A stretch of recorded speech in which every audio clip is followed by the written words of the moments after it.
Hey guys, चलिए आज पढ़ते हैं आपकी क्लास 9th की लिटरेचर की book bee hive chapter number 7। इस चैप्टर का टाइटल है पैकिंग। सुनने में थोड़ा अजीब लगता है, अजीब सही वर्ड है पैकिंग। पैकिंग मतलब सामान को पैक करना। तो ये जो चैप्टर लिखा है ये लिखा है के जेरोम, जयराम नहीं जेरोम, के जेरोम ने। और जो ये राइटर है के जेरोम, इन्होंने एक नॉवेल लिखी थी जिसका नाम था three man in a boat. तो three man in a boat इनकी एक नॉवेल का टाइटल था और उसी नॉवेल के टाइटल से इन्होंने उस पूरी टाइटल की स्टोरी को समराइज वे में हमें दिया है, एंड दैट इज पैकिंग। तो होता यह है, जो थीम है वो ये है कि तीन दोस्त थे, जेरोम, जॉर्ज एंड हैरिस। तीनों दोस्त एक टूर पर जा रहे हैं और जब ये टूर पर जाते हैं तो एक बैग जिसमें सारा सामान रखते हैं तीनों अपना, उस बैग को पैक करने में इन्हें कितनी मेहनत लगती है, कितना टाइम लगता है, वो पूरा इस चैप्टर की थीम है। And the entire theme is all about comic, comedy है, पूरी थीम कॉमेडी। तो अब होता है तीनों दोस्त हैं, अपना बैग की पैकिंग करते हैं 10 बजे शुरू, रात में 10 बजे अपनी पैकिंग शुरू करते हैं और उसकी प्लानिंग 6 बजे शाम को हो जाती है।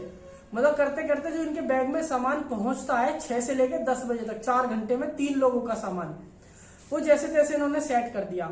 अब जेरोम बताते हैं, जो राइटर हैं, कि मेरी आदत है चीजों को सुपरवाइज करने की, कि मैं देखूं कि जॉर्ज कैसा काम कर रहा है, जॉर्ज खाली तो नहीं बैठा, हैरिस खाली तो नहीं बैठा। लेकिन जब मैं उन्हें काम करते हुए देखता हूं तो मुझे ऐसा लगता है कि अरे तो बेकार काम कर रहे हैं, they are good for nothing. ये तो साले बिल्कुल ही खाली आदमी है, बिल्कुल ये तो सारे के सारे बेकार आदमी है, दोनों के दोनों। तो फिर तो मुझे ऐसा लगता है कि यार मुझे ही काम करना चाहिए। अब अगर ये सुपरवाइजर है बंदा, ये सिर्फ देखना चाहते हैं तो काम क्यों कर रहा है? मतलब कोई खाली बैठा तो भी इसे दिक्कत है और खाली नहीं बैठा तो भी इसे दिक्कत है। अब होता क्या है, ये देखते हैं बैग को तो इतने में हैरिस और जॉर्ज आ जाते हैं। जॉर्ज और हैरिस आते हैं, कहते हैं यार मुझे ऐसा लग रहा है मैं अपना सामान ना भूल गया हूं। जॉर्ज कहता है, तो जॉर्ज जब अपना बैग खोलता है तो सारा सामान बाहर, सब बाहर कर देता है वो। फिर दोबारा उसको पैक करते हैं। जेरोम को गुस्सा आता है, कहता है हटो यहाँ से, काम खराब कर रहे हो तुम। वो दोनों को भगा देता है और कहते हैं वहां जाके बैठो सोफे पे। वो दोनों सोफे पे बैठ जाते हैं। थोड़ी देर बाद जेरोम कहता है यार मेरा ब्रश कहाँ है? उसे अपने ब्रश का बड़ा फोबिया है, ब्रश फोबिया। फोबिया मतलब होता है किसी चीज का डर। तो उसे बार बार ऐसा लगता है क्या मैंने अपना ब्रश सही से रखा है, वो है भी है नहीं है। अब वो बार बार बैग खोलते हैं, अपना ब्रश देखते हैं, लेकिन जब वो दूसरी बार बैग खुलता है तो चेन जैसे ही खुलती है, मक्खन ब्रेड ये वो सब बिखर जाता है। वो सबको रख देते हैं दोबारा से। फिर आता पीछे से हैरिस। अब हैरिस क्या कहता है, यार मेरा कुछ सामान है, मुझे भी देखना है एक बार, मैं देखूंगा मैंने अपना सोप, अपना साबुन रखा है नहीं रखा। और वो फिर पूरा सामान निकालता है। जब वो पूरा सामान निकालता है तो उसको पता नहीं चलता कि जो बटर की टिक्की है, जो चॉकलेट केक्स का डिब्बा था, वो खुल जाता है और कुछ चॉकलेट केक्स उनके पीछे गिर जाते हैं, बटर गिर जाता है। और वो जैसे ही बैठते हैं सब उनकी पैंट वैंट खराब हो जाती है और पूरा फर्श खराब हो जाता है। अब यहां से जेरोम चिल्ला रहा है इन पे, राइटर चिल्ला रहा है इन पर, क्या कर दिया यार, सारा काम खराब कर दिया। इतने में हैरिस आता है सपोर्ट करने के लिए। जैसे ही हैरिस आता है, हैरिस का पैर जाता है किस पे? मक्खन की टिक्की पे। पूरे फर्श पर मक्खन ही मक्खन, ब्रेड इधर, जैम इधर, सॉस इधर, केक पाई पाई इधर, सब फैल गया। अब जेरोम कहते हैं यार ये बहुत काम खराब कर दिया, और वो बहुत गुस्सा होते हैं, इरिटेट होते हैं, फ्रस्ट्रेट होते हैं। लेकिन ये बेचारे जैसे तैसे उस पैकिंग को सही कर देते हैं, जैसे तैसे समहाउ। जैसे ही पैकिंग एंड होने वाली होती है, अब आता है चैप्टर का अल्टीमेट कैरेक्टर, मोंटमोरेंसी।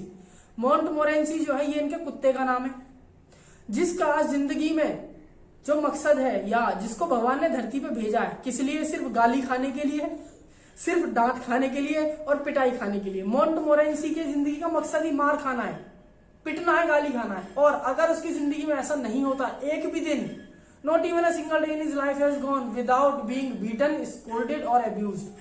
उसकी जिंदगी में एक दिन ना तो बिना गाली खाए गया, ना ही पिटे गया और ना ही डांट खाए बिना गया। हर रोज वो डांट खाता पिटता है और वो जानबूझ के करता है ऐसा, उसको मजा आता है। वो आया, इधर उधर देखा कुत्ते ने, और आते ही उसने क्या करा, सबसे पहले जो ब्रेड की स्लाइस पड़ी थी, उसने उस ब्रेड की स्लाइस को अपने पैर के नीचे से पूरे में रगड़ दिया, मोप्ड कर दिया। मतलब जैसे पोछा लगाते हैं ऐसे पोछा लगा दिया, पूरा फर्श खराब कर दिया। अब जैसे लोग उस पर चिल्ला रहे हैं, मोंटमोरेंसी ने क्या करा, वहां जो नींबू पड़ा था उसने वो नींबू पिचका दिया, सारे में नींबू का पानी हो गया, नींबू का रस बिखर गया सारे में। जैसे ही जेरोम उसको पकड़ने गया मोंटमोरेंसी को, मोंटमोरेंसी ने क्या काम किया, जो पाई पड़ा था केक जो बचा कुचा पड़ा था उसने वो अपने हाथ केक में किए और पूरे सोफे पे और कपड़ों पे लगा दिए। उसको पकड़ा तीनों ने मिलकर, उसमें बढ़िया घूसे बजाए, कुत्ते में उस गाली वाली ने भगा दिया। तो मोंटमोरेंसी का आज का मिशन पूरा हो गया और आखिरकार ये बेचारे फिर से अपनी पैकिंग पे लगे और जो पैकिंग 10 बजे खत्म होनी थी कैंडिडेट 12:50 PM, मतलब 3 घंटे बाद, और 3 घंटे यानी 7 से 8 घंटे ओवरऑल इनको लगे उस पैकिंग को खत्म करने में। पैकिंग खत्म हुई तो जो भैया जॉर्ज था वो अपना फैल गया, डोज्ड ऑफ, वो अपना सो गया। हैरिस ने सुबह 6 बजे का अलार्म लगाया और दोस्तों चैप्टर इज ओवर, चैप्टर हो जाता है आपका खत्म।